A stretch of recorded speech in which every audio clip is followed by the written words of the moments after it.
To bring you, and it involves Madrid. They've announced that following the meeting of the board of directors held today, it has made an offer of 150 million euros to Atlético Madrid for Julián Álvarez.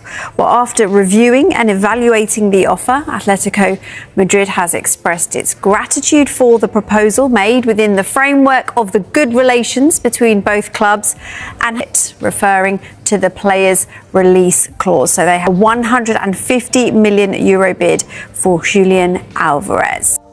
Right, let's get the latest transfer news. Andy is understood to be in London finalising his move to Arsenal.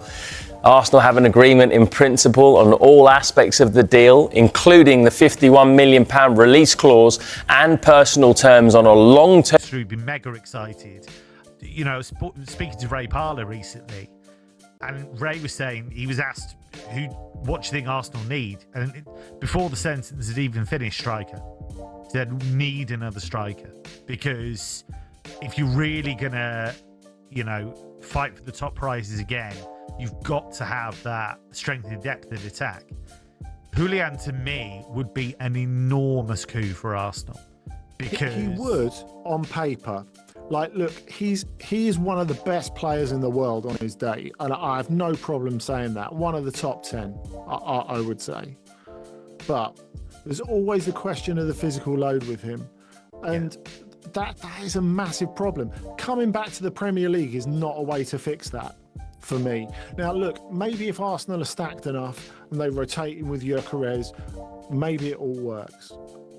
But I just think you look at this last season, and he's massively influential in the Champions League. His ability to positively influence games at the absolute elite level is not even a question. That's not even worth discussing. Can his body stand up to it? I think is the question. That's why Manchester City sold him to Atletico in the first place. Yeah. And you look at Atletico now, they got 7 league goals out of him last season. For a player that we're talking about being worth 150 million euros, maybe more.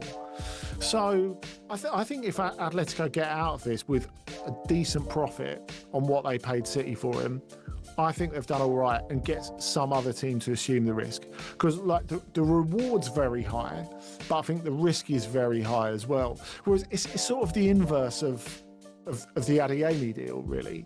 The problem is a lot of the big teams in Europe have a look at him, and one of them is frankly Arsenal. Now, in this video, we're going to talk about why Arsenal wants at Dortmund, because they don't have to pay him a stinking great wage anymore, and they're getting back most of what they paid Salzburg going back a couple of years, and you don't have to put up with all this nonsense off the pitch as well. Yeah.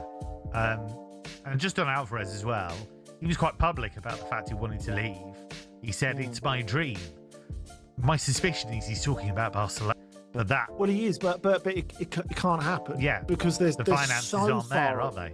Yeah, they're so far away. I think it's quite interesting. And I was saying this to, I think, Adrian Durham earlier in the tournament, like how the way he's handled this, and he's not someone who's like a public loudmouth or anything, but clearly with advice he's taken, it's like you can seize this moment, you can put yourself out there, and he's put himself in a position. I think at the start of the World Cup, Atletico thought, we can hang on to him, we can ride this out. Well, they couldn't.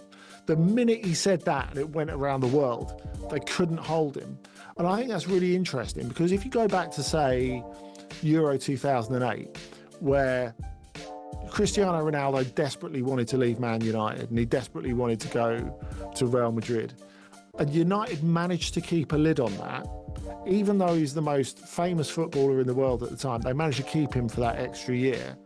Now, if that was now, if Cristiano Ronaldo went in front of a camera and he said during that tournament, look, I don't want to discuss club football, I'm not interested in discussing club football, end of, when people were asking him about it all the time. And if he'd have said, I feel like me and United have gone as far as we want to go, we've just won the Champions League, and now I want to test myself somewhere else. It took me 15 seconds to say that. And if he'd have done that then, like, the world, like, it would have gone mad, wouldn't it, really?